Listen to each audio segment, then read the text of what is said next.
Well, for more on NATO's role in Libya, let's now speak to Vanessa Mock in Berlin.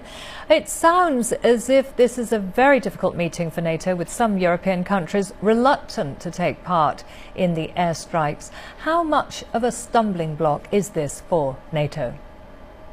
It's really the key issue right now, because allies just don't know how to try and break this deadlock, this stalemate that is setting in Libya. And that's why France and Britain in particular have been saying they need to carry out those ground attacks, which are becoming ever more difficult because of the new strategy that Gaddafi is using. He's moving his heavy weapons, his tanks, into very crowded areas.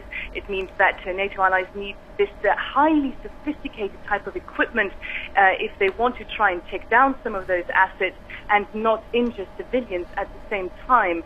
But at the moment, there are no countries who have those kinds of resources available except for the United States.